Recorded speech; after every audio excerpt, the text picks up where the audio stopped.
Okay, hello, good evening out there, and welcome to the Valley Contax and OVITZ webinar on Wavefront-Guided contact lenses and how they can grow your practice.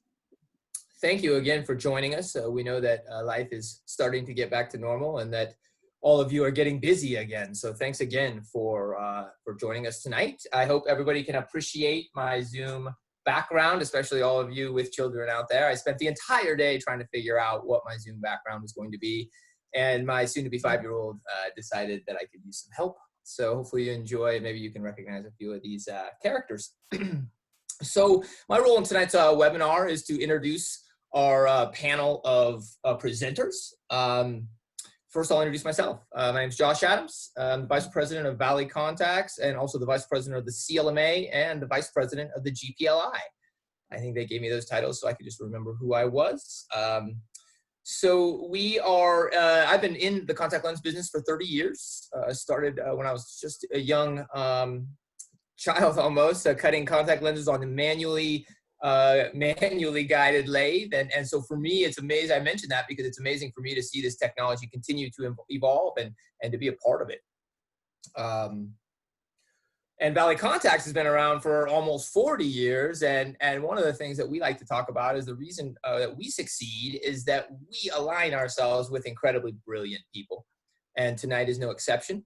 I get the pleasure of introducing you to some very brilliant people that have worked very hard to develop some of these ideas and then present them to you tonight. So our first presenter is Dr. Geunyoung Yoon.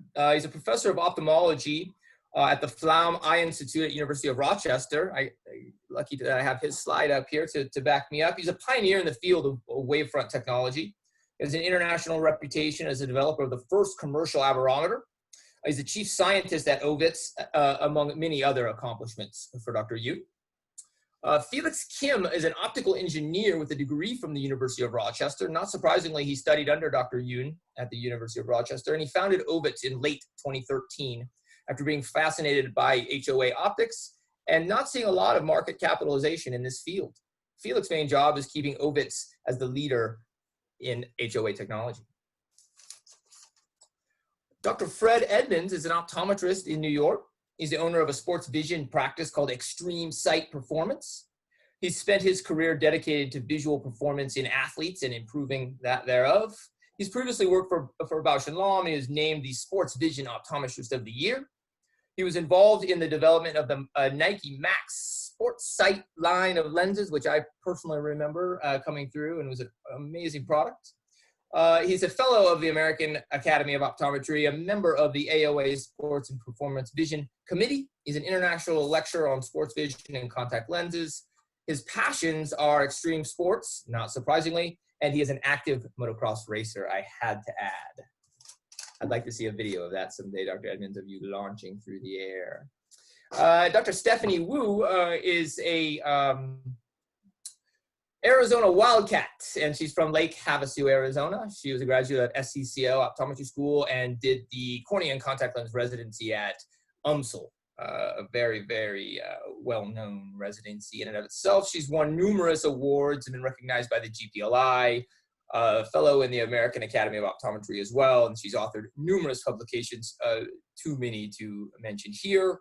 One thing I want to mention is that she is an active double underlined GPLI advisory board member, and I very much appreciate that on behalf of the GPLI. She's a past president of the Scleral Lens Society, adjunct professor at Midwestern University. She's lectured around the world on contact lenses and anterior segment ocular disease. And there's a spare time line here, which, believe it or not, I guess maybe there is a little spare time maybe somewhere. An avid wine collector, which I'm very fascinated, and a level 2 sommelier. So very impressive, and I'd like to learn a little bit more about the different levels of sommelier sometime. Maybe that'll be another webinar. She could give us a sommelier webinar. So without further ado, I'm going to turn the presentation tonight over to Dr. Yoon and let him take the floor. Thanks, Josh, for the introduction. Again, my name is Geunyoung Yoon, a professor at the University of Rochester FAAO Institute. I've been directing the Advanced Physiological Optics Laboratory at the university for the past 20 years. So my presentation today for the next 20 minutes or so will be focusing on wavefront-guided contact lenses. But my lab has many more projects going on closely related to ophthalmology and optometry. So if you're interested in some of those, please visit our lab website here, or simply Google Yoon Lab. First thing that comes up will be my lab website link. So I have a financial interest with the OVITZ and provide a consulting service for eye care industry. Various research grants have supported our research as well. What is a wavefront? A wavefront is an imaginary surface with a constant phase, and one of the most important properties that describes the nature of light.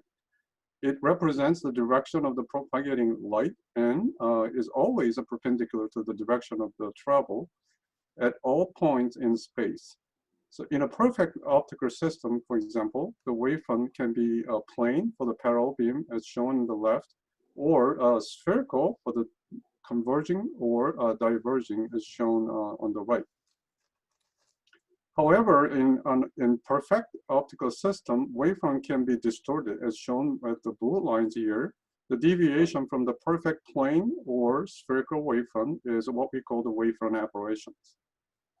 The human eye is optically imperfect, so we expect to see some wavefront aberrations. One of the simplest aberrations is a defocus or myopic or hyperopic refractive error.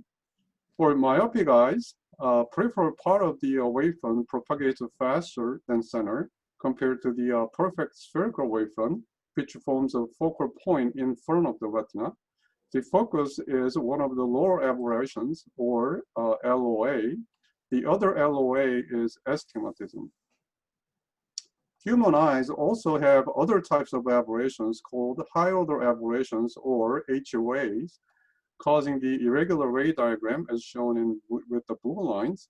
These aberrations can significantly degrade visual quality, but unfortunately cannot be corrected with the conventional spectacles or contact lenses.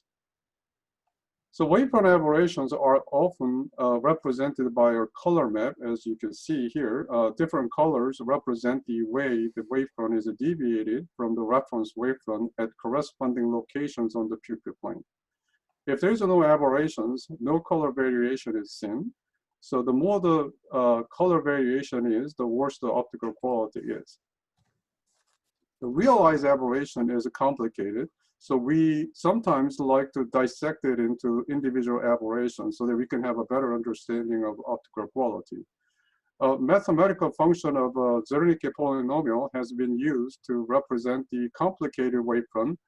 An arbitrary wavefront profile can be expressed by the sum of individual Zernike terms multiplied by the coefficients called Zernike coefficients.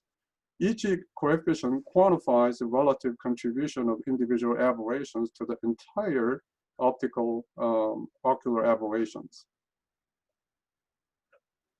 So this is a summary of individual Zernike aberrations.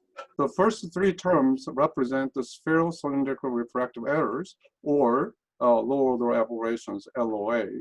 The rest of the more complex-looking Zernike aberrations is higher-order terms. If you get yourself familiarized with the individual patterns and names, you would be able to guess what aberrations are dominant in the wavefront aberration map of your patient. The human eye consists of 4 optical surfaces, 2 from cornea, 2 from crystal lens.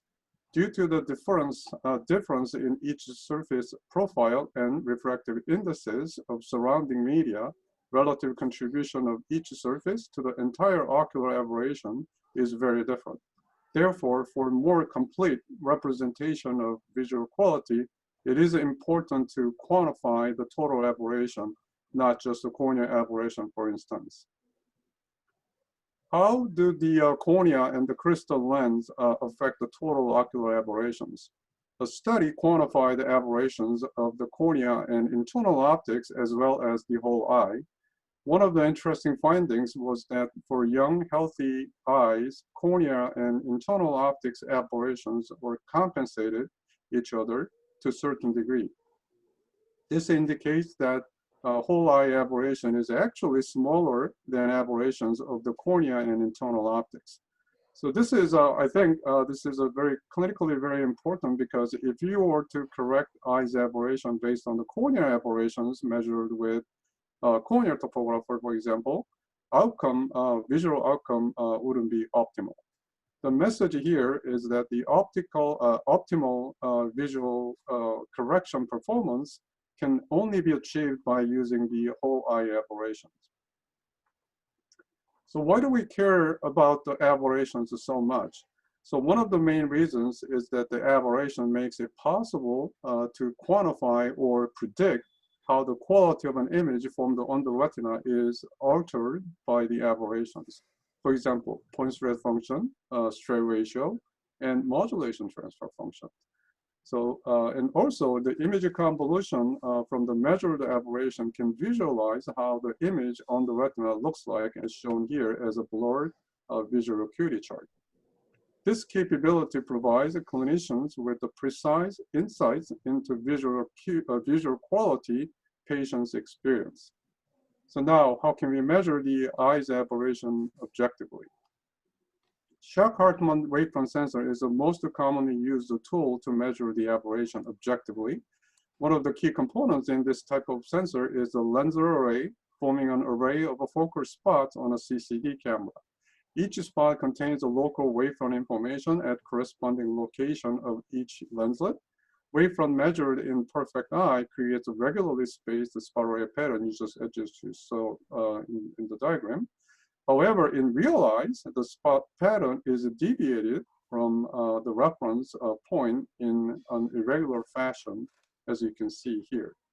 So local wavefront slope is detected from the deviation, and wavefront aberration can be calculated from the local slopes. So high-order aberrations can also characterize corneal pathologies. This presumably very important for clinical practice. It is very common to observe increased positive spherical aberration in eyes that underwent the laser refractive surgery. Keratoconic patients show large coma and secondary astigmatism. Patients with corneal transplant or radial keratotomy tend to have a large trefoil and spherical aberrations. Another important clinical application of the precise aberrometry is early detection of subclinical keratoconus. So this would allow clinicians to apply a treatment option such as a corneal cross-linking to prevent further progression of the disease. You also notice that the high-order aberration in these pathologic corneas are considerably larger compared to the normal eyes, suggesting that much larger visual benefit is expected in these highly aberrated eyes if we were able to correct these aberrations reliably. So this slide illustrates potential visual benefit of correcting high-order aberrations compared to the best spectacle correction of spherocylindrical refractive errors. The visual benefit increases with the pupil size simply because of the larger magnitude of aberration to correct for the larger pupil. Even normal healthy eyes can achieve significant visual performance improvement, especially for larger pupils. The benefit is even more substantial when correcting the high-order aberration in patients with keratoconus, even for small pupil sizes under photopic-like conditions. How can we correct the high-order aberrations with the wavefront-guided optics? The surface of the wavefront-guided optics has to have the opposite profile of the measured wavefront with the magnitude scaled by the refractive index of the lens material. The incoming wavefront becomes flat once the distorted wavefront propagates through the optics. The wavefront-guided optics can be manufactured by a CNC lathe machine that has been used for contact lens manufacturing already. Several methods to correct the high-order aberrations in the eye have been proposed, and our lab has tested them over many years. Adaptive optics was first applied and is a very, very powerful tool to make the eye optically perfect non-invasively, but it can be done only in the sophisticated research laboratory. The first practical method to correct a high-order aberration is a laser refractive surgery, but we still need to improve our understanding of corneal biomechanics and wound healing to achieve more reliable HOA correction. More recently, our lab proposed the possibility of using corneal cross-linking to control the ocular aberration as well. Ophthalmic lenses, including spectacles and soft and scroll lenses, and even intraocular lenses could be a very practical and safe choice for high-order aberration corrections. Here's a brief summary of the correction performance with the Wavefront-Guided ophthalmic lenses in keratoconus patients done in my lab. We've demonstrated spectacles, and both soft and scroll contact lenses can be customized to correct individual high-order aberrations, resulting in substantial improvement in visual performance as expected. Spectacles are a very good candidate as long as the alignment between the lens and eye's pupil maintains, which is not easy due to the misalignment caused by constant dynamic movement of the eye. Soft contact lens could alleviate this limitation. However, the lens still needs to move after each blink to refresh the tear between the contact lens and cornea. So it is a part of the reason why the correction performance with the soft contact lens is degraded compared to the well-aligned spectacles, as you can see in the middle row. Spectacle scroll lens is an excellent candidate as its movement is much smaller with a good fitting. In collaboration with the Boston site, we have demonstrated that severe keratoconus with the Wavefront-Guided scroll lens can have a better optical quality than typical normal eyes. More recently, Jason Marsek and Ray Applegate at the University of Houston reported similar results.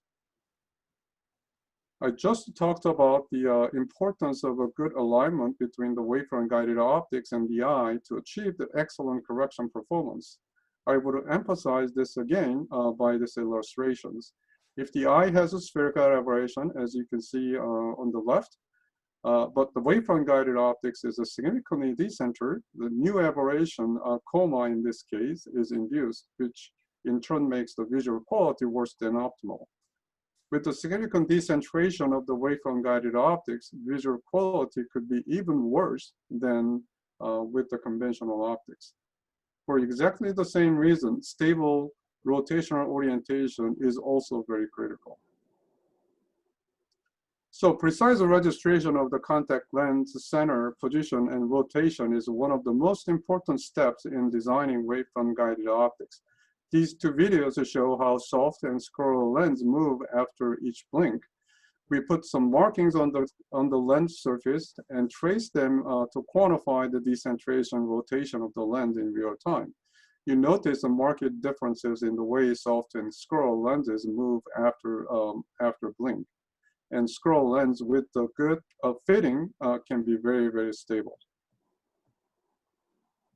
Wavefront-guided optics can only correct the static aberration, so any temporal changes in aberration pattern could reduce the benefit of high-order aberration correction. First, significant tear instability over the contact lens surface needs to be taken care of before testing vision with the Wavefront-guided optics. The ocular aberration is increased with age, as shown in this plot, but this occurs over a very long period of time, more than at least 10 years. So this wouldn't affect the contact lens wearer, as they would have to replace their lenses in a couple of years anyway. Corneal scars and cataract within the pupillary area can have a more direct influence on the performance of the Wavefront-guided optics, as light scatter that cannot be corrected with the Wavefront-guided optics is another optical factor reducing visual quality, even with the perfect HOA corrections. So now the question then, whether we should still correct these aberrations in those pathologic patients. The answer is a yes. As long as the wavefront aberration can be measured reliably, patients will experience the benefit, although the benefit could be compromised slightly. Until recently, all of the research on aberrometry and wavefront-guided optics was done in research labs. So we used a custom-built aberrometer built on a big optical bench, as you can see picture on the left, and analysis and lens design were done somewhat manually, and lens manufacturers have to develop their own capability to take our advanced optical lens design and transfer that into their lathe machine to cut the irregular surface profile precisely. This entire process takes so much time and resources from the research lab and lens manufacturers. I believe this is the main reason why this technology wasn't commercially available before. Thanks to Valley Contax and OVITZ for their hard work to develop the system that does the entire process in an automated fashion. And more importantly, the system is commercially available and affordable. So you will hear more about the system in a moment.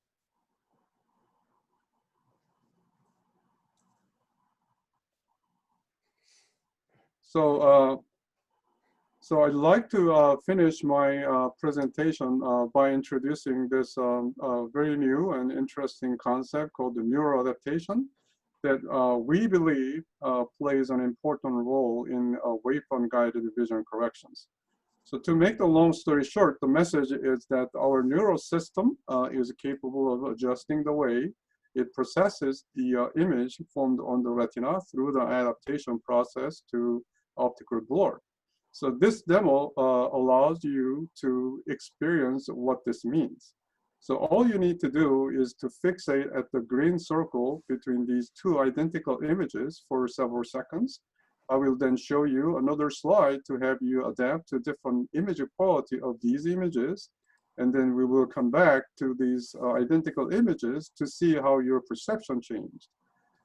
Just make sure that you don't, you keep fixating at the green circle without blinking. Please get ready, then blink and fixate at the green circle. Keep doing it without blinking or moving your eye for a few more seconds. So now we're going back to the original images. I hope you saw a sharper quality of the left image and a blurrier quality of the right image.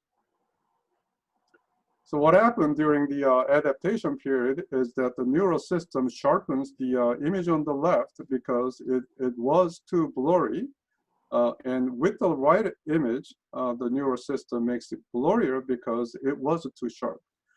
When you go back to the original normal images with this neural adjustment that has been in place, you experience a sharper quality on the left and blurrier quality on the right.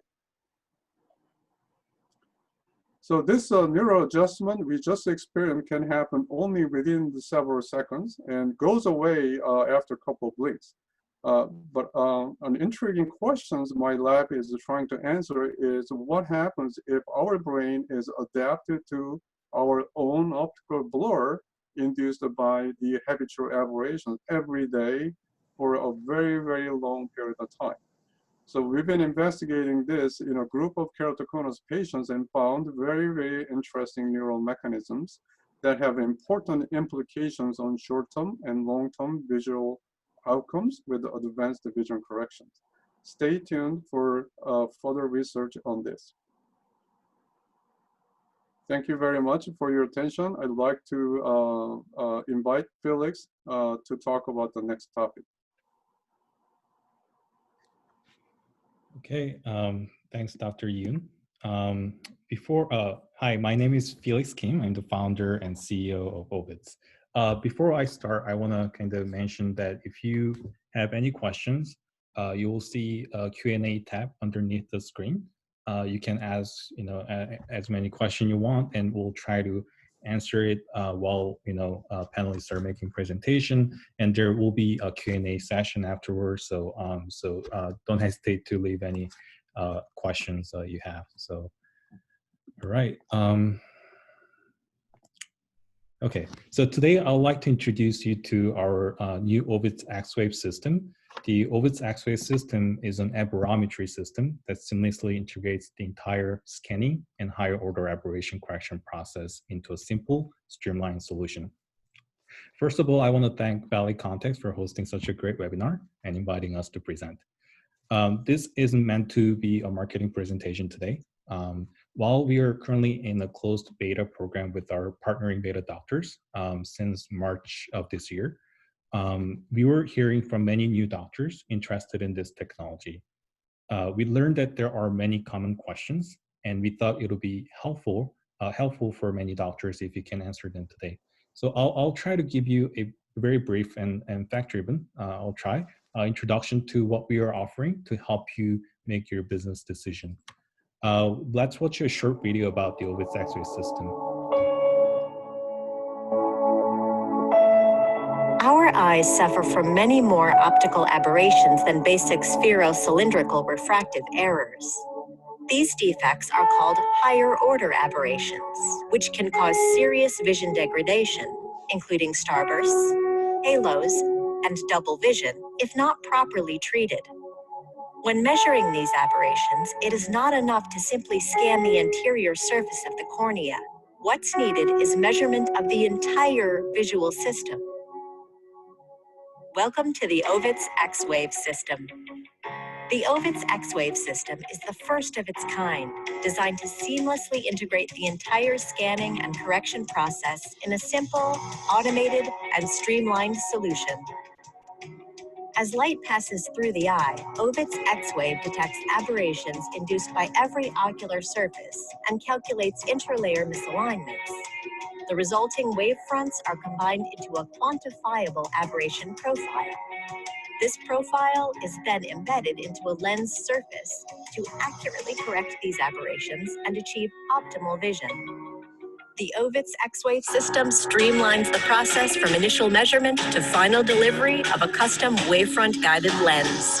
To learn more, visit us at ovitz.us.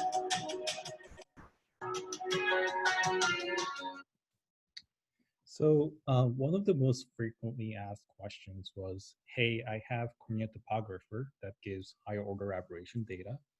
Can you make one high order aberration lens for me? And the short answer is no, because the higher order aberration data you get from the cornea topographer is, just like Dr. Yoon mentioned, is only the higher order aberration profile of the cornea, not the response of the entire visual system. Then if you go one level deeper, when we design the Wavefront-Guided scleral lens, we need to take the aberrometry measurement over the stabilized lens. That is because when you wear the lens, it just added new optical layers, which are the front and back surfaces of the lens, as well as the fluid between the lens and the cornea. So therefore, the patient's high order aberration profile just changed, and the corneal high order aberration data becomes even less a factor for the purpose of this correction. Then the second most frequently asked question is, okay, what if I have aberrometer in my office? The main difference between aberrometer in the marketplace today and the OVITZ X-Wave system is that the OVITZ X-Wave system is specifically designed and built for correction of higher order aberrations, which also brings new business opportunity for many specialty feeders. So what do I mean by it's designed and built for high order aberration correction? In order to design an effective Wavefront-Guided contact lens for high order aberration correction, you need more information than just aberration data that you get from a typical aberrometer. Those data include, but is not limited to, the exact coordinates affecting the high order aberration profile, including axis information and lens movement and so on. I'm not saying that you won't be able to gather this information on your own, but it may require you to invest in different equipment. Also, you may need to spend extra time to obtain this data and make them compatible on your own. Now with the OVITZ X-Wave system, with a simple click of a button, you can obtain all the necessary data and information required for creation of accurate and effective Wavefront-Guided lens. In short, the OVITZ X-Wave system, X-Wave system makes it so easy and simple for eye care professionals so that you can spend your time on more important activities. Now that you have all the data you need, and then you have to send the data to your lab for manufacturing. This is stuff that Dr. Yoon already mentioned, but your lab probably don't know how to apply this data to incorporate into their manufacturing. This is where the OVITZ X-Wave system comes in to help streamline another tedious, long, and manual process. After we have seen lenses mistakenly manufactured incorrectly after this long process. And unfortunately, we see people saying that, hey, wavefront correction is not working or not useful when it was just done incorrectly. It breaks my heart. Now you don't need to worry about the data submission and manufacturing process. With the OVITZ X-Wave system, all you do is to click a lens order submit button on the device upon completion of the measurement. The rest is taken care of by OVITZ. OVITZ's partnership with Valley Contax in this case can simply receive the data and manufacture a lens without interrupting their workflow. No data is lost, and you will get the wavefront-guided lens in timely manner. Your lab, Valley Contax, just saves so much time, meaning that you don't need to pay for the unnecessary extra time and overhead that could have gone into it. In summary, the OVITZ X-Wave system is the first of its kind to integrate and streamline the entire process.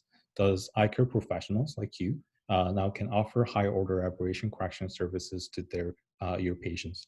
We'll not get into the pricing today, but our pricing model is also designed for specialty fitters.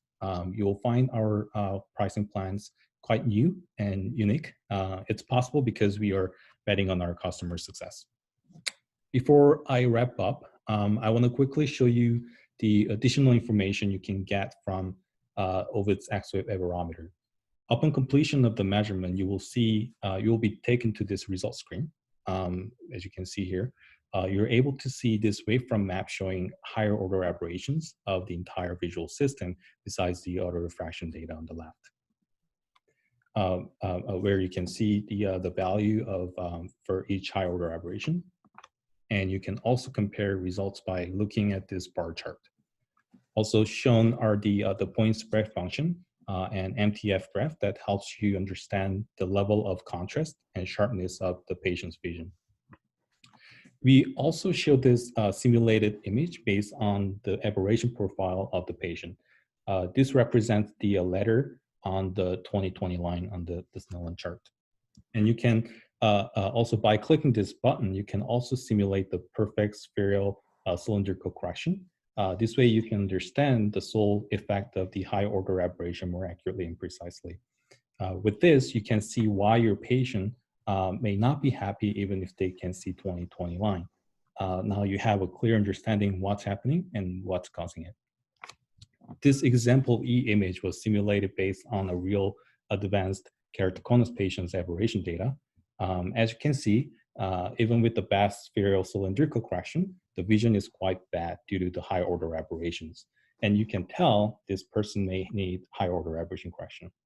Lastly, you can see all of this visual performance data at different pupil diameter. So this OVITZ X-Wave system can also be a tool for you to understand optical performance of your patient's vision in greater detail. So I hope it was helpful, and that's it for my presentation today. If you have any questions, please leave any question underneath at the Q&A the windows, or don't hesitate to contact me. This is my email address, so looking forward to it. Thanks. And I'll introduce Dr. Fred Edmunds, and now your turn.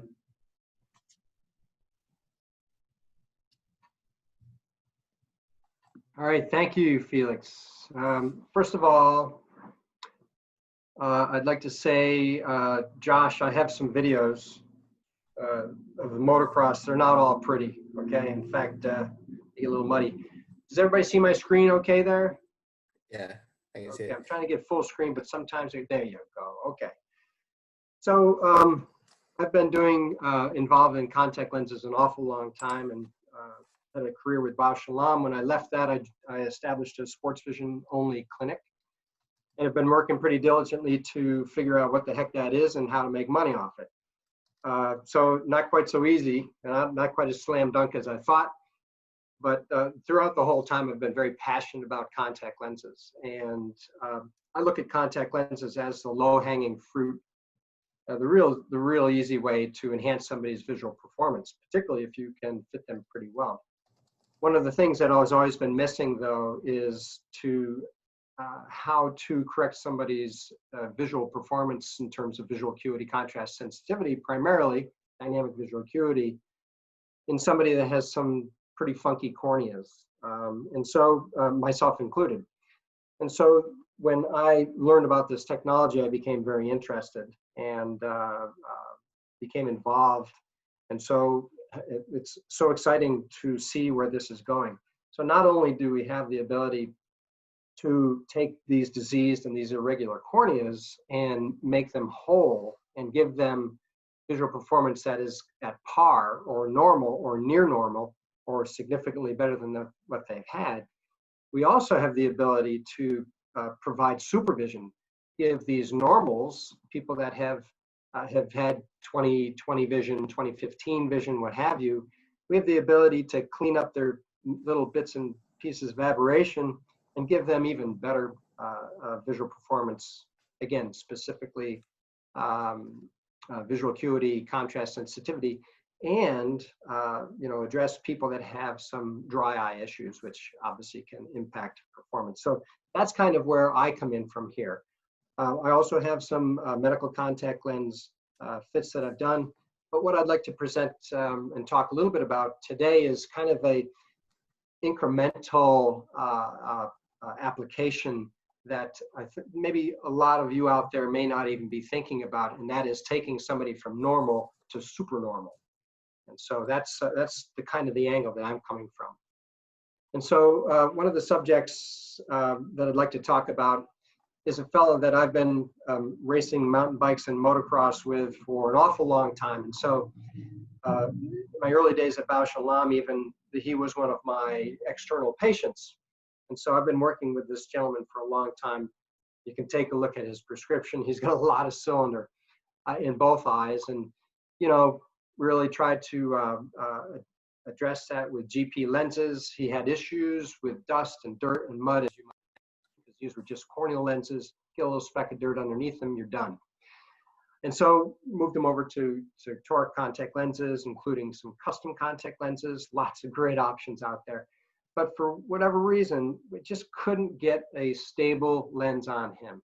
It might rotate with that cylinder, you can see. It might rotate 2, 3, 5 degrees. And, if you're cascading through the woods in and out of shadow at speed, it can get pretty exciting really fast. And so, marginal success there. And that's where, when this opportunity came up, I immediately thought of this gentleman. And so, if we look at his aberrations versus, so first of all, a scleral lens was also in the running. We could possibly have fitted him with a scleral lens. At the time, I didn't have a lot of experience with scleral, so I was more with just regular corneal and toric, custom torics. But we stepped in, tried a scleral on him, and then we moved to the high order aberration correcting scleral as well. And as you can see from this chart here, we were able to significantly reduce a number of his key Zernikes, coma, spherical aberration, some trefoil, and the fruits of those labors were to produce an awful lot better visual acuity and contrast sensitivity and dynamic visual acuity, which I'll talk about in a bit. One of the things that I really enjoy about looking at these, I really like the high order aberration maps, the wavefront maps. You get to the point where you can look at these and you can tell automatically, yeah, there's a lot of coma here, there's a lot of trefoil, there's a ton of spherical aberration. You already begin to think, how can I neutralize this? And now that we have a tool that we can actually neutralize a number of these higher order aberrations, it's really, really pretty exciting. And so wrapping up here, if you take a look at this, this gentleman, I was able to, with his spectacles anyway, get him to 20/16 with both eyes. And you know, contrast sensitivity, if we look at those measures, you know, this was on, I used the CSV 1000. So those familiar with that, this is kind of how that, you look at different spatial frequencies. And then dynamic visual acuity, I have a own proprietary way that I measure it. I take a spinning disc, spin it like crazy. And counterclockwise, that's a number of lines they can read, getting progressively smaller, and then counterclockwise. I like dynamic visual acuity the way that I evaluate it, because it challenges not only just, you know, visual acuity, the contrast sensitivity. They have to have really good pursuit eye movements and really excellent visual concentration. So it's kind of a tertiary measure. When I put the baseline lens on him, a baseline scleral, we improved the vision just a hair, not really that significant. We took him from 2016 OU to 2012.5. We still had a little residual RMS, which is the overall measure of higher order aberration. Not that much, did pretty well. We improved the contrast sensitivity a little bit, as well as the dynamic visual acuity. But then when we put a Wavefront-Guided lens on, this guy, I mean, subjectively, we put these lenses on him and he lit up. So from, you know, while you see the quantitative differences here, subjectively, he just, you know, expressed that he had never seen this well before, and just couldn't wait to get back out on the bike in and out of shadows and in this challenging situation here. So as you can see, we got him all the way down to 2010. So that's, you know, 2.5 lines better than where he was with best correction. And he's not a, again, this is, may not be the first patient that you might think of for a Wavefront-Guided scleral lens, but this is going to open up the possibilities and the opportunities for a number of my clients and regular normal corneas. So that's where I'm really excited about this.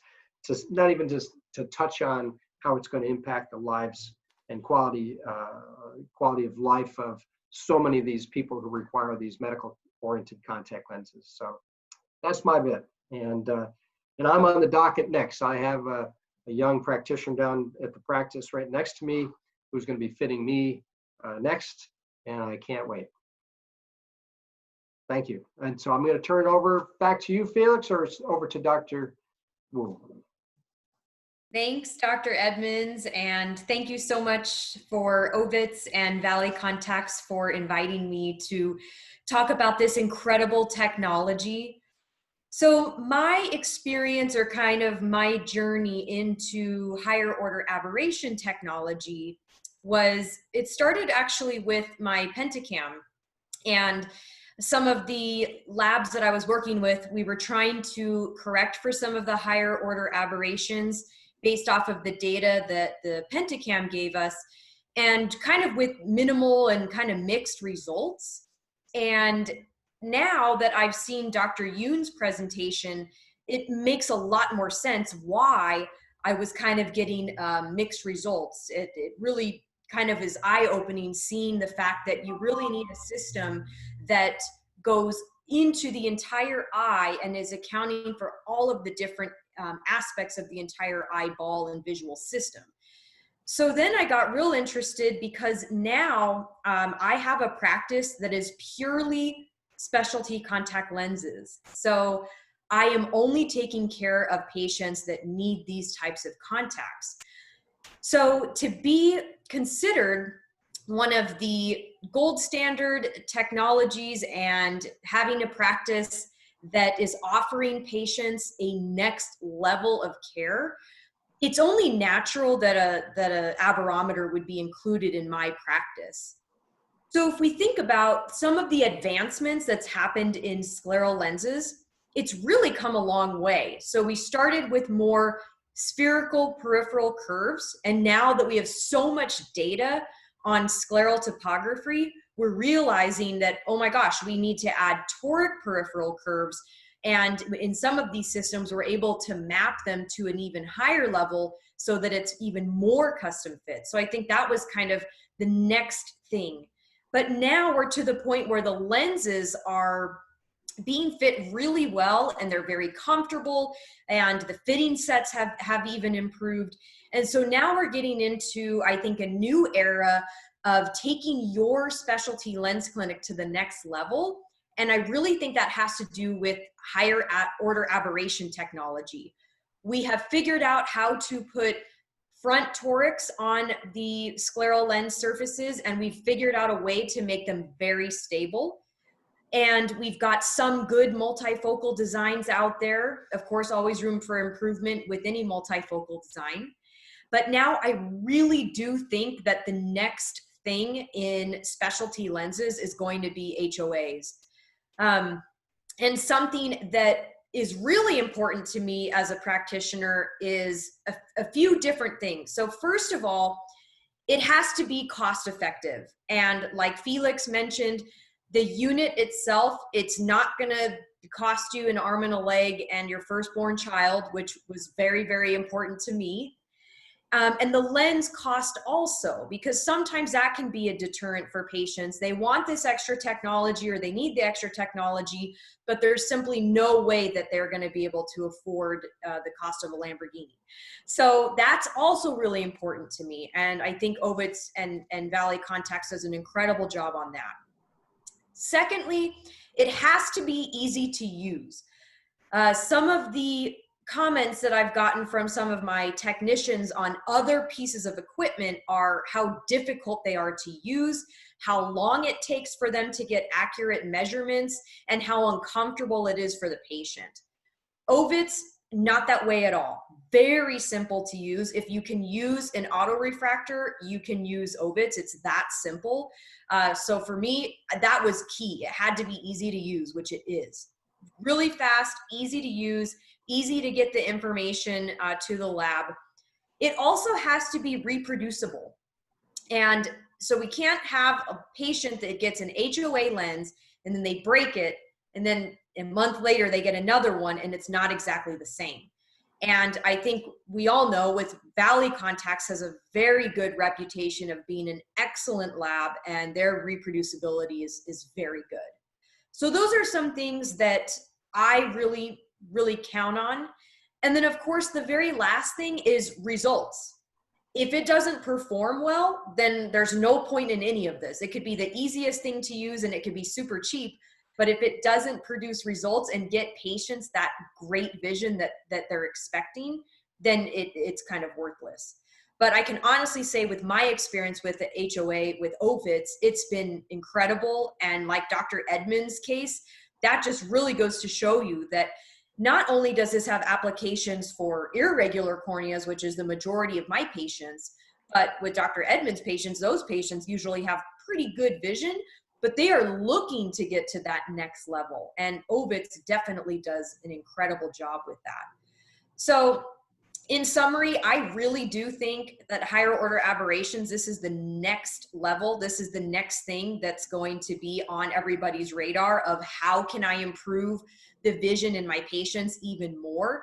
And if you are a specialty lens fitter of any kind, I definitely think this is something that's going to become necessary if you want to maintain those types of standards in your clinic.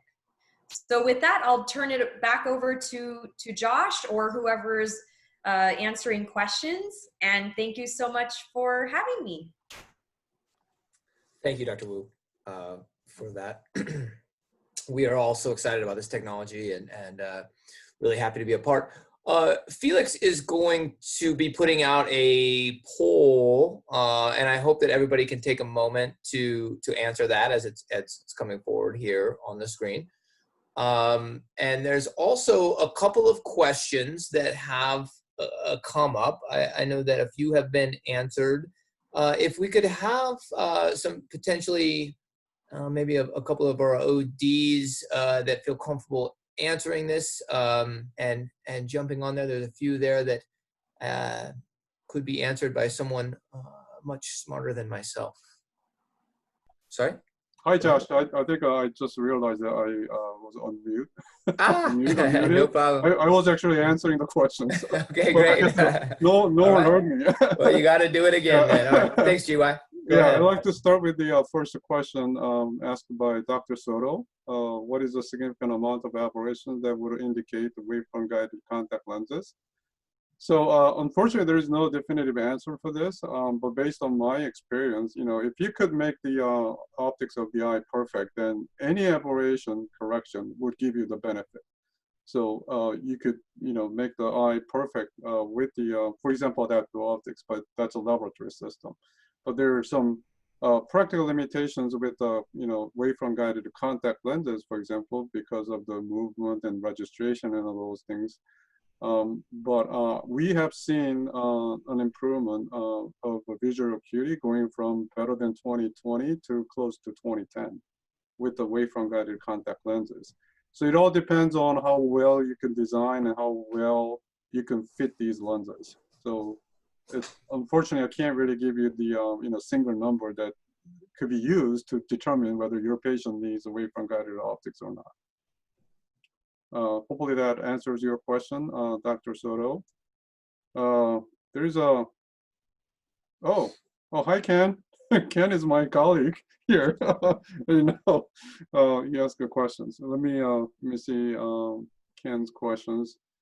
Are you using certain nomogram to account for the interaction between the lower and high order aberrations? For this, I know I have worked with Dr. Scott McRae for refractive surgery to take the interaction account into the subjective refraction.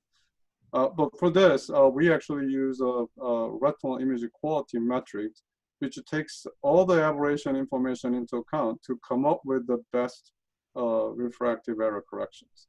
So this is the beauty of this OVITZ system, that has that optical analysis capability that could do this job. So we actually plan to implement this function into the software so that every clinician could enjoy that function. Even if they don't fit the wavefront-guided optics, they could still use this aberrometer to objectively come up with the best refractive corrections.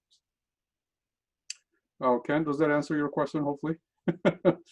And so second question, another question from Ken, how often do you find there's a need for an over-refraction after the first lens fit? Oh, I think it's someone else to have to answer this question. I'll jump in there, GUI. So initially when we first started using these, we'd over-refract, and there was a minor over-refraction. I think it averaged around a half a diopter of plus, but lately we've been tightening that up quite a bit. So I believe the program is such that that Valley Contax works with you until you get a lens that's spot on. And so and I'm not sure if the process was covered fully in the show, but essentially what you do is you send you fit the sclera lens, you get the proper fitting lens, you tell Valley Contax what it is that you need, what that carrier lens is going to look like, all the parameters, okay, right down to quadrant specific. You receive a template lens which has all these dots on it. That's the lens that gets placed on the eye. You do a spherical over refraction over that lens, and you do the X-wave measurement. That goes back to Valley Contax, and usually it's spot on. If not, it might be within, again, our experience is about a half a diopter plus pretty consistently. And I think we've shifted the nomogram to address that. But in any case, that Valley Contax is in this until you get the lens that is most appropriate. Hope that answers your question. Okay. All right, so I'll try to answer the next question asked by Dr. McBride. Does the OVITZ unit count for scleral lens decentration, or the scleral lens decentration addressed by the decentering the optical zone within the scleral lens? I think so maybe Josh could answer this question better than me. But I think we decenter the so we actually have another definition of the optical zone within which we put the HOA correction in. So that optical, that I would say sub-optical zone or HOA correction optical zone, that optical zone can be moved around the original traditional optical zone of the scroll lens. So, so we actually, decenter the pattern of the HOA correction within the optical zone. Couldn't have said it better myself, Gee, I couldn't have said it better myself. Okay. Yes. All right. So next question again from Ken. Ken, you should talk to me directly.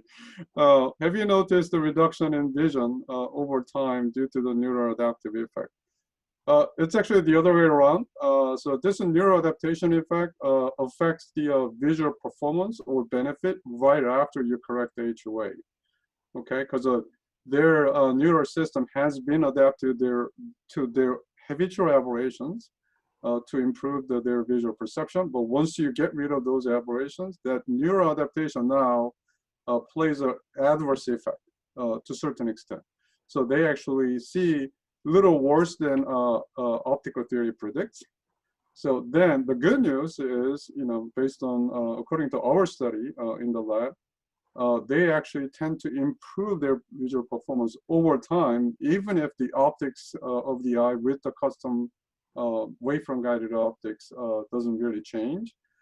Their visual performance improves, which indicates that their neural system start to readapt it to the improved optics, so that they could actually appreciate the sharpness of the image quality that is provided by the custom wavefront-guided optics. So over time, it actually improves rather than just decrease their performance with the wavefront-guided optics. Okay, next question from Dr. Brill. How well does the wavefront-guided contact lens work with the RK patients whose vision varies every few minutes? Oh, I think one of our panelists has fit the lens or experience with RK patients. Yeah. So that's a good question. So one of my clients had RK way back in the early 80s. Okay, and she's been suffering with subpar vision over the course of the last 15 years, so bad that she doesn't drive at night, and she only uses over-the-counter readers to help her out up close. But she kind of just, a typical RK, kind of just deals with it. And so we fitted her up with this, and it's the over refraction is quite soft, but again, and from a perspective of visual acuity, we take her from about, I'm just off the top of my head, I think we've got her uncorrected with anything. She's had about a 20/60, 20/50 plus. With these lenses, she's ended up with about a 20/25 minus OU, but it's kind of soft. It's when you're doing a refraction, they're like, I can kind of see it, you kind of can't see it. The challenge that she has is that some of these some of those incisions actually entered into the pupil, so she's got some significant glare, etc. Now, all that said, she loves the quality of the vision. She's driving it at night again. And so it has helped her considerably.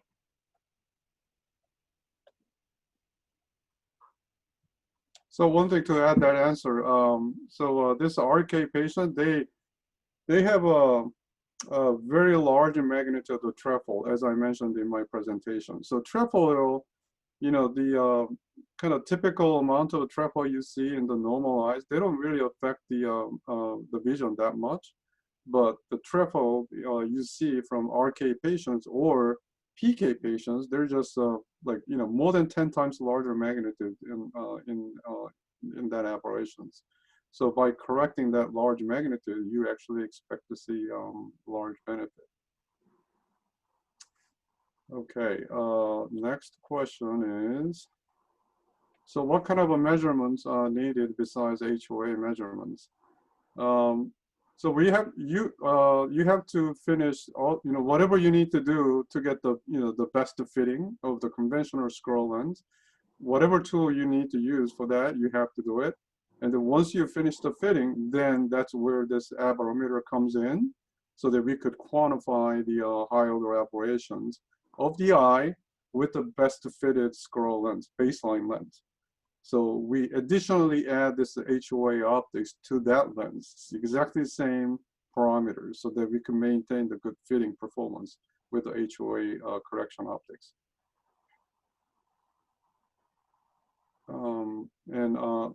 Next question from Chi, Dr. Chi. How do you control pupil and wavefront error center with the OVITZ? And on the scroll lens, do you dilate the pupil? Yeah, so for the laboratory system, we always dilate pupil because we like to collect the aberration information for maximum pupil size.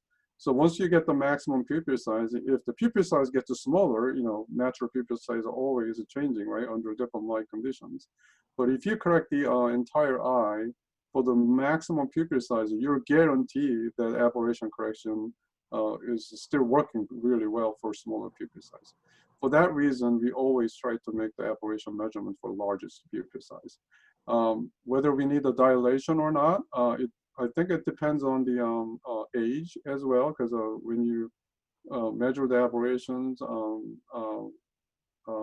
the young, you know, very young patients, they have very, very strong accommodation, and sometimes, you know, accommodation affects the aberration measurement slightly. So I prefer to dilate the pupil, but, you know, for practical reasons, some clinicians don't want to do it.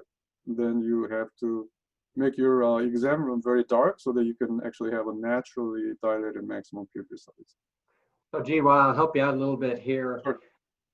So far, I don't think, Felix, you can correct me if I'm wrong. I don't know if I've dilated a pupil in all the clients that I've had to date. I just shut down the lights, let them, you know, bake a little bit on that, open up a little bit on that, and usually that does it.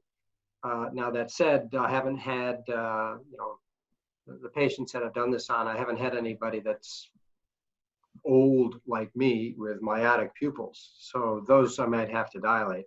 But so far I've been able to get, you know, pupils open up about, you know, 5.5, 6 or so, and it hasn't been an issue. And we've gotten pretty good results. So. Next question by Dr. Fosso.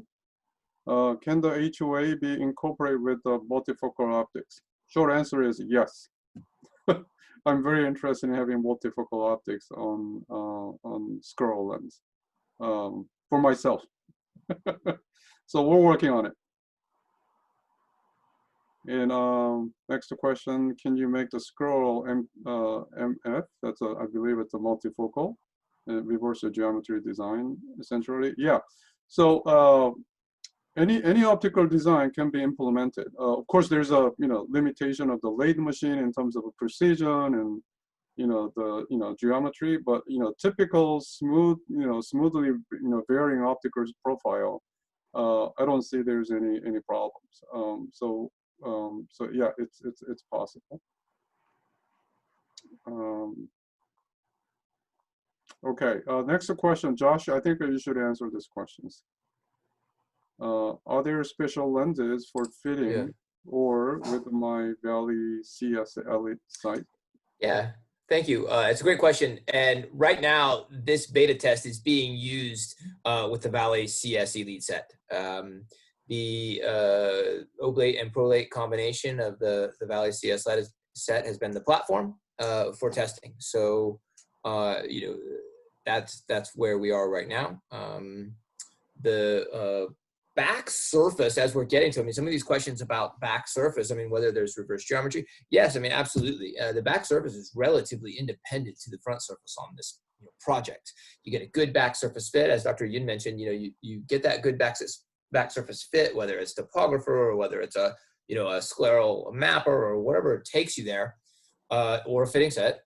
And then once you get that good fit, then is where that drilled lens matrix is made, and then the Aberrar is done on the top of that. So absolutely, the Valley CS Elite in the oblate and prolate set is what's being used right now.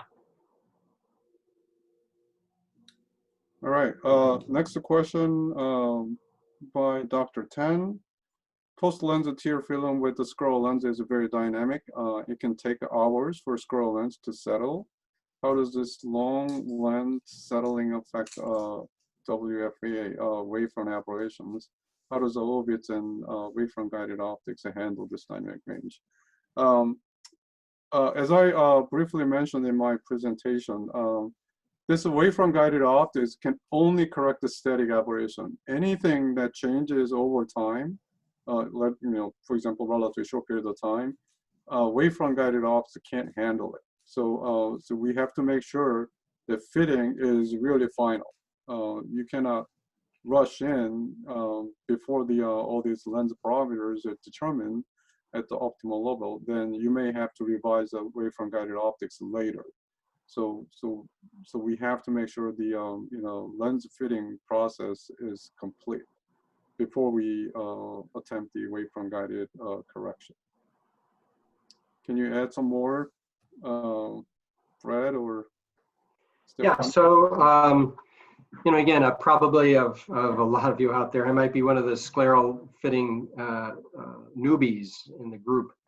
I only started fitting sclerals about a year ago, but maybe I've gotten lucky, but I let these settle for about 15 minutes before I even take a first peek at it. And usually about at around a half an hour, I take another look at it, see where my clearance, et cetera, look at all the different quadrants and adjust that I have to. And I'll go back to what you said, GY, earlier. You really have to have a well-fitting scleral lens before you even jump in and do an X-wave on this. Otherwise, you're just wasting, Valley Contact's time and your time, and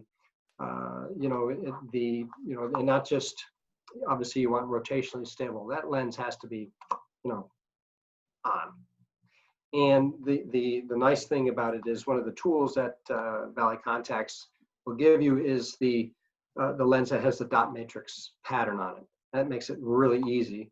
And then the software program, the OVITZ software program that marries it to the manufacturer with Valley Contact lenses, does a lot of the hard work for you. So it'll capture that. It'll recognize the markings on the index markings on the lenses, and then calculate the stability and calculates what it needs to do, where it needs to put the optics, where it needs to center them, et cetera. That's kind of my layperson's understanding of all that. But yeah, you have to have a well-fitting scleral lens before you can jump in and do this.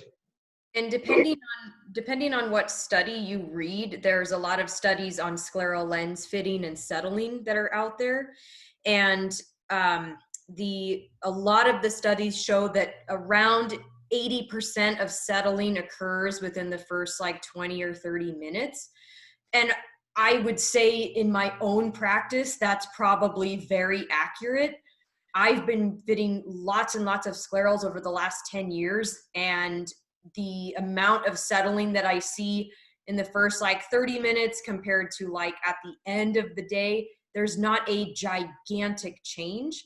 And the patients, that have the OVITZ have not complained that their vision has changed throughout the day, which would be an indication that something's going on with the optics. But personally, I haven't had that complaint. There might be some other biomechanical markers that could impact as well that we just haven't identified yet.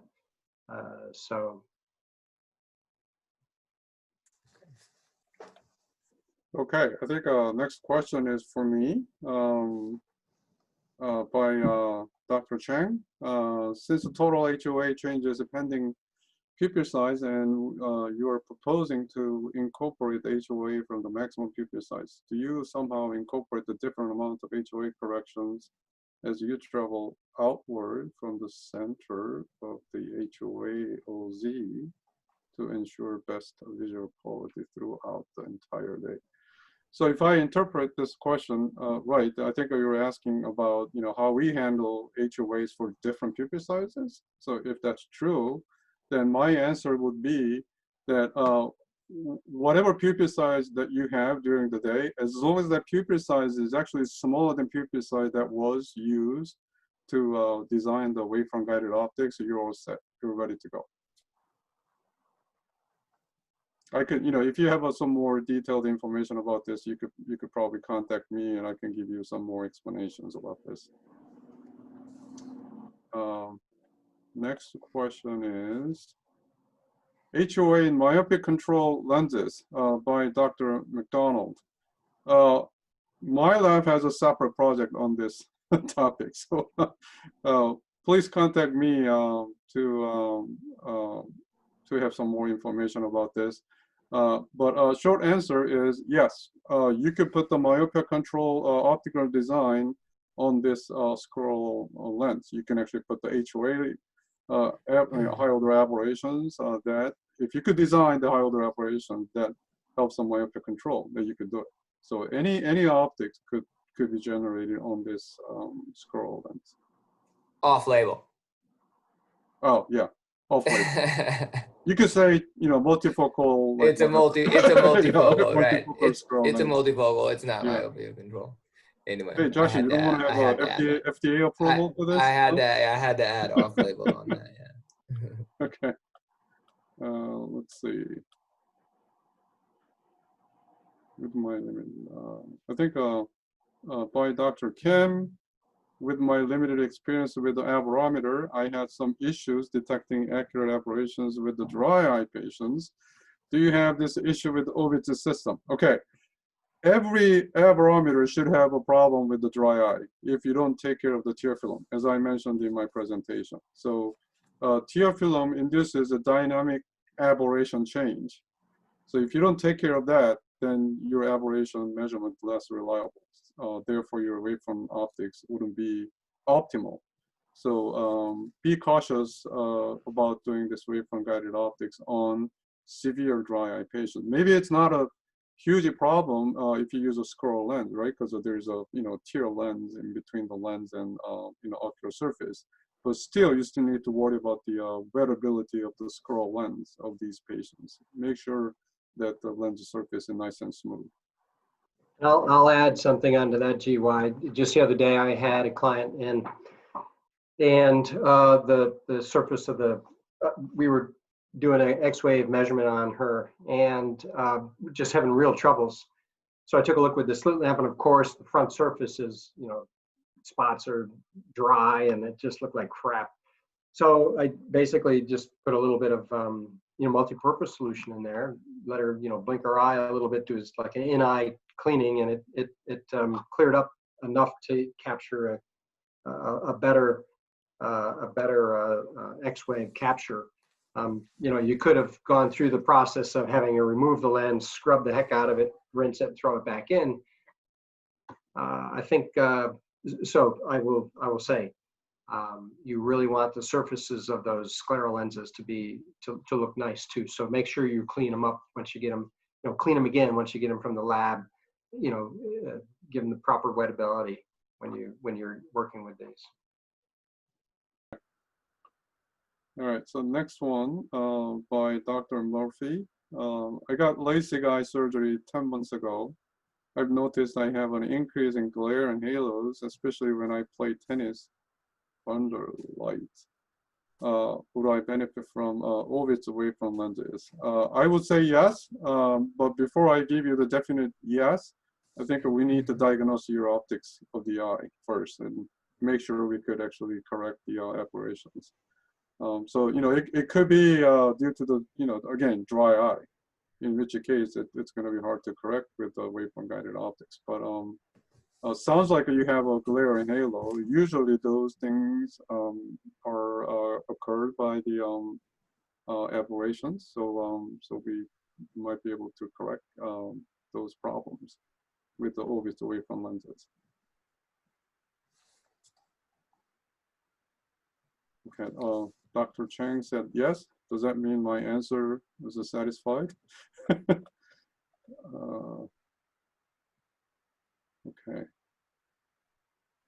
All right, Dr. Garbus, do we neutralize the lens parameters the same with this lens as we would any scroll lens coming from the lab? Okay, this is for Josh.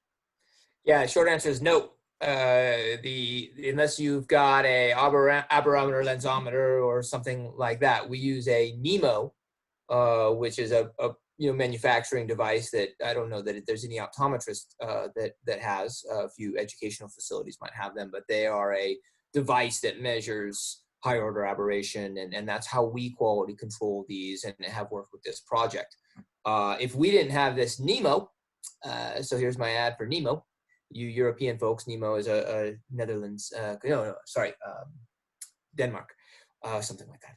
Anyway, you can't put it in your lensometer and read it like a normal, -2 powered lens. So, I would say right now, there's just some trust in the lab that it's quality controlled. We supply and can supply a kind of documented NEMO readout stating we measured this, but very much, base curve, things like that, diameter, center thickness, all of those standard neutralizations can be the same, but in the lensometer, it will not look the same as a low order aberration. Josh, can you answer next questions as well? Sure. Do coatings like hydrocoating obstacles with, no, I would absolutely recommend HydroPeg. I mean, for every lens, really. Valley is a very pro HydroPeg lab. And I don't think that it creates any obstacles with the accuracy of the measurements. We do not HydroPeg, and that's kind of one thing that I kind of wish we did. Dr. Edmunds' story about the lens where he couldn't quite get a great measurement on because it wasn't wetting well, probably partially was because all those dot matrix lenses, I'm 99% sure are not HydroPegged in the trial form. And I'd like to actually HydroPeg those to make sure that you never have problems with wettability over those those dot matrix lenses. But absolutely on the final lens, Dr. Miller, I would recommend HydroPeg for sure, just like we do on any lens, and especially a premier lens like this is. Have you guys tried any HydroPeg? Just you guys working on these the 11 dot lens matrix lenses? Those are not HydroPegged, if I'm correct, right? Dr. Edmunds, are you receiving these? I don't think that they are. I don't think so. It's really just a matter. That's partly on us. Yeah. You take the lens out of your case when we get it from you guys. We should scrub that. Scrub it, condition it, precondition it, so we have it ready to rock when they show up at the clinic. Yeah. And, Unless it's HydroPegged. Right. But if it's not HydroPegged, then yes, absolutely. Clean, preconditioned, get ready to go. With HydroPeg lenses, of course, to be clear, we don't recommend any of that stuff. We want to make sure that goes from solution to eye, more or less. But so yes, Dr. Miller, HydroPegging on these HOA lenses is very much recommended and provides, of course, as we know, a great wetting experience. I think that might be the end of our questions for now, and I think we're a little bit past our time. Does any of our panelists want to add any remarks before I close this session down? Doesn't sound like it.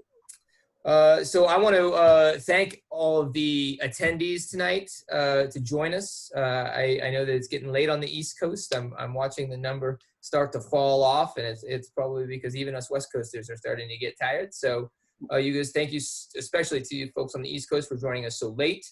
Thank you to the OVITZ team. You guys have spent your careers developing this technology, and from myself as just a grinded out contact lens guy, I can't just tell you enough how much I appreciate this, and thank you to our doctors and ODs who are doing this beta study. Sometimes it's tireless work. I want to thank my team, anybody at my team at Valley that's listening. I love you guys, and I thank you to the Valley people, as it's been mentioned, who have been working very hard to make this product a reality. I just want to say the last thing is I'm so proud to be in this industry and the advancement of eye care. I mean, when you have these brilliant people that, again, spend their careers developing this technology, and then you add that in with the clinicians that are just the, frontline workers that are applying these lenses and researching and testing, and then you allow a company like Valley Contax to get involved. I mean, all that really ends up happening is improved patient care. And I think that's just what all of our goals are as clinicians and manufacturers and designers and researchers. We all just want that better experience for the patients. And so I just want to thank everybody involved on this and make sure that everyone knows how honored Valley is to be a part of this advancement of the industry. It's very important to us. So without further ado, I'm going to go ahead and sign this off. Thanks again, Felix and the gang. And I hope everybody can enjoy the rest of their week and evening, and stay safe, make wise choices, and let's all just keep progressing forward. So thank you again. You can reach out to anyone here with any further questions that maybe didn't get answered tonight. If you wake up in the middle of the night with a burning question, we're here for you at any time to answer that. Okay. So thank you so much, and enjoy yourself, everyone.